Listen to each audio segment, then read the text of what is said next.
Hey friend, welcome back to the channel. October has been busy. So in today's goals recap, I am going to try to speed this up because I got a lot of goals to cover. So first up, my first goal was to save 3 months living expenses, and that was weak. Yes, I saved my 3 month living expenses emergency fund. Yes, on October 5th, I transferred $229.73 to my Capital One 360 savings, rounding out my 3 months living expenses savings of $7,100. Now, I do need to go back through and make sure that $7,100 still sticks. I think I'm actually over 3 months because I've adjusted some of my living expenses, but I'd rather save more than not enough, and that'll get me closer and closer to my 6 months living expenses. But yay, that is done. 3 months living expenses is saved, and I am moving on to saving 6 months living expenses. $100 to holiday savings. On October 20th, I moved over $100. So yay, that's done too. My holiday savings has a cash balance of $400. Now for my sister's birthday, it's on the way. I took some money out of my Capital One 360 savings to buy her a bottle of wine, her favorite wine. And I'm planning to use my Go365 account to redeem some points for Amazon, and then in Amazon purchase her a gift card to one of her favorite places. I'm under budget in that category so far, so whatever else she wants to do, I still have some duckies laying around for that, so we will get it done. Now my end of month vacation, I did still take PTO, but I didn't go anywhere. I'm on vacation right now, and it has been amazing. I was kind of waiting around to see what everybody's schedule would be. My one nephew went back to in-person classes. The other has a job. My oldest nephew has a job, his first job. So I had to school him on taxes. And then I started talking about a budget, but then I had to slow back. I was like, okay, don't overwhelm. But I'm so proud of him. He has a job. He is a working young man. So then I had to consider that he was working and may not be able to go out of town. My sister is in a fairly new job, so she wasn't able to take off. So I rounded up my to-do list and decided that over my vacation, I would just get a lot of things done, and it has been wonderful. Hopefully I will go out of town sometime soon, but just taking this time off and getting some things done has been awesome. For my mom's graduation, I didn't spend a lot in that area. I did pick her up some balloons and flowers and celebrated her with a nice lunch. And then our church celebrated just this past weekend. So I was running around, spending time, money, energy, getting that done. But it was definitely worth it. I want her to feel celebrated and proud that she achieved her bachelor's degree in theology. I mean, that's big time. So I'm glad we were able to celebrate that. Now for the lawn aeration, reseeding, and sprinkler, I'm under budget for those. I budgeted about $240 and spent $132.35.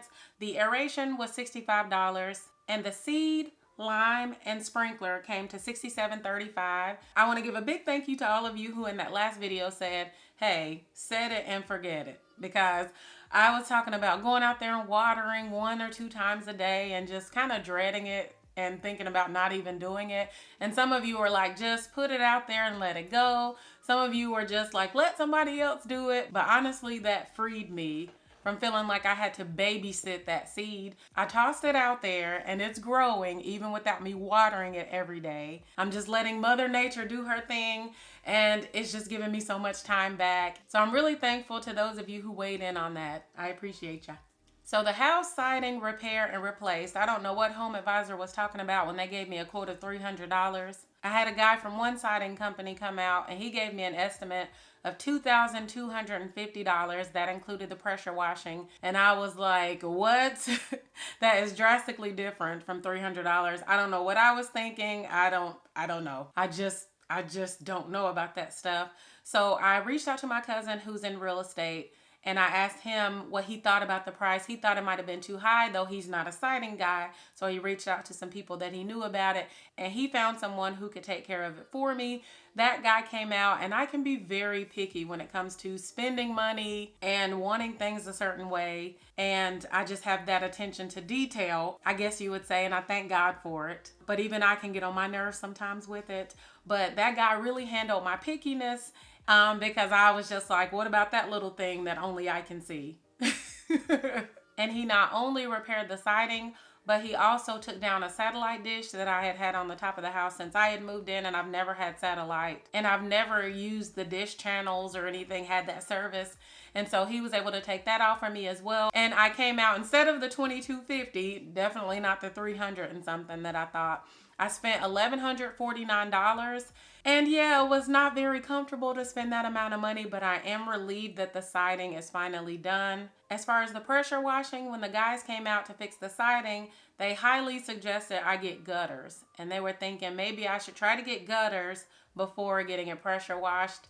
I'm not too sure about that. Gutters is something I'm going to save up for. So I'm thinking about moving ahead with the power washing possibly in November, or I may do it myself. I've already looked up Lowe's rental. For 4 hours, I can get the machine for $51, and I may just take it and take my time and do it myself. One of you suggested that since I have a white house like your father, he went ahead and got a pressure washer. I think it's definitely something I'm going to look into doing, because I'd like to pressure wash my house once or twice a year and to pay $100 to $150 each time, when I can buy my own machine for about $300 and use it anytime I want. It just sounds like a good investment, and it's something I'm looking into. For the future though, for the future.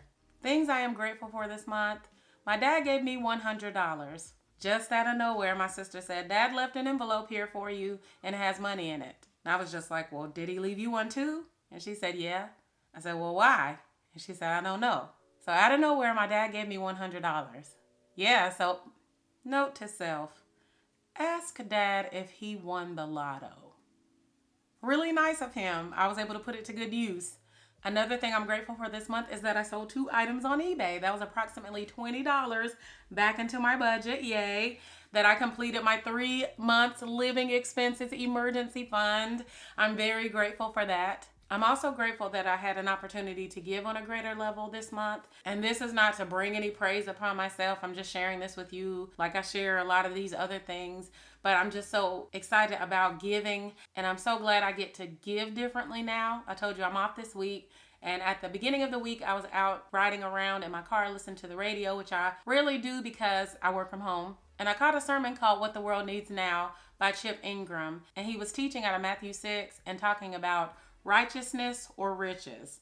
And I was like, "You talking to me, Lord?"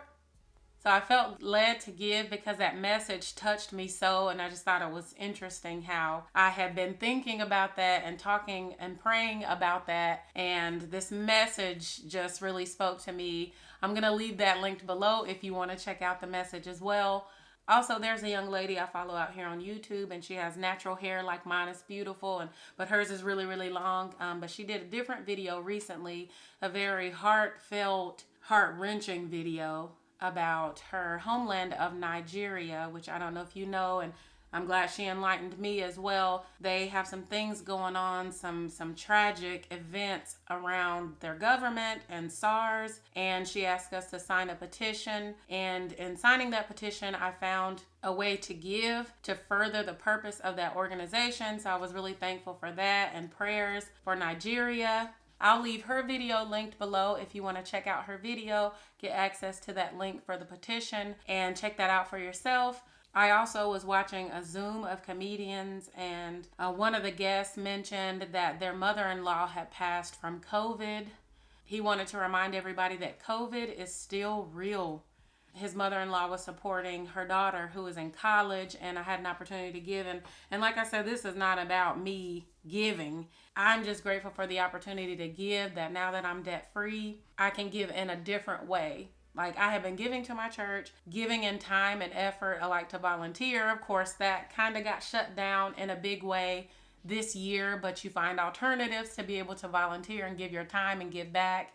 But I'm just thankful that now that I'm debt-free, I have more room in my budget to do things like this. I don't want to wait till baby step 7. I don't have to wait, and see what I can do. Like, I'll see what I can do. Now I get to do what I can do. And I'm just grateful and wanted to share that with you.